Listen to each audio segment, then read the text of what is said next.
monde, comment allez-vous aujourd'hui? J'espère que vous avez passé un excellent week-end, une belle journée de dimanche, et je vous souhaite la bienvenue en ce lundi 31 mai 2021. Comme nous en avons pris l'habitude maintenant depuis quelque temps, nous allons voir aujourd'hui quel est le message de l'oracle du Tao. Aujourd'hui, l'oracle du Tao nous offre la carte numéro 24. La nature évolue selon un cycle de saisons qui se déroule constamment et sans interruption. Nous pouvons cependant ressentir comme une pause les apogées de ces transformations cycliques. Au solstice d'hiver, par exemple, quand la période de repos et d'obscurité atteint son apogée et que la saison de l'activité et de la lumière revient, c'est comme si la nature dans son ensemble retenait un instant son souffle.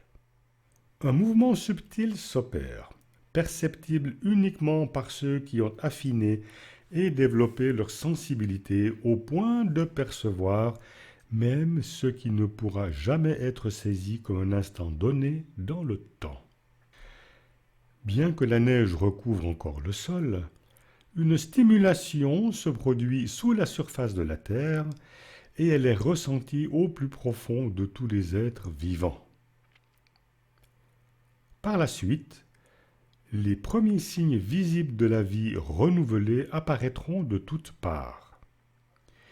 Mais ces fragiles bourgeons ont leur propre rythme et on ne peut les brusquer, aussi pressés que l'on soit de voir venir le printemps. Personne ne peut sérieusement envisager d'interférer avec ce rythme naturel. Même lorsque nous en avons assez de rester enfermés, nous avons confiance. Quand ce sera l'heure, inévitablement le printemps va renaître. Pourtant, en ce qui concerne les changements de saison de nos vies individuelles, nous sommes bien trop préoccupés par elles et beaucoup trop investis pour en avoir une vision globale. Ces préoccupations peuvent nous masquer la perfection de la nature et nous risquons, dès lors, de devenir impatients et de ne pas savoir honorer son calendrier. Il est bon de nous souvenir qu'aucune période d'obscurité ne dure éternellement, que ce soit dans le cosmos ou dans notre entourage immédiat. Nous pouvons avoir cette impression d'éternité lorsqu'une crise ou une difficulté semble avoir paralysé tous nos efforts, y compris, même parfois, toute tentative de notre part pour modifier les circonstances. Mais à certains moments, être au point mort est précisément ce qu'il faut pour préparer la venue d'un changement. Quand arrive ce point de retour, le mouvement vers l'élan et la vitalité renouvelée commence à s'accélérer, même si nous n'en sommes pas conscients à l'instant même. Il y a un assouplissement, une fonte qui commence à peine et ce processus va peu à peu nous permettre de faire usage de toute énergie que nous avons pu emmagasiner au cours de périodes plus inactives.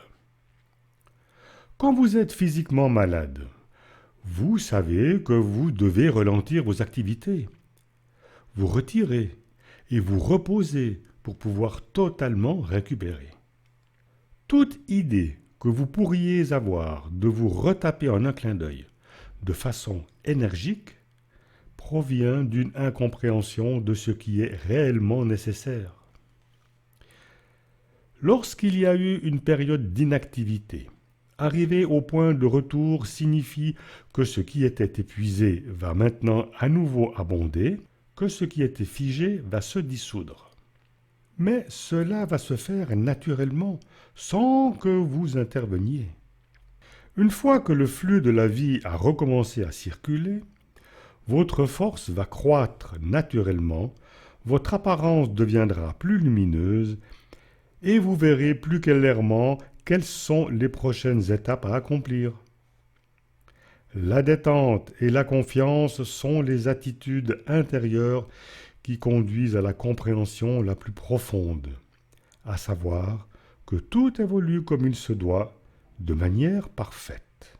Prenez soin de vous-même et de l'essentiel, de la manière la plus simple. C'est la meilleure chose que vous puissiez faire au cours de la très importante transition qui va avoir lieu. Voilà pour le message de ce lundi 31 mai, les amis. Un message plein d'espoir quand même, un message qui nous annonce un retour, qui nous annonce le début d'un nouveau cycle, un message vraiment plein d'espoir et totalement positif. Je vous souhaite une excellente journée à toutes et à tous. Prenez bien soin de vous, comme ça vient d'être dit. Prenez bien soin de vous, c'est l'essentiel. Je vous souhaite tout le meilleur, les amis. Je vous embrasse et je vous dis à bientôt pour une nouvelle vidéo. Bye bye.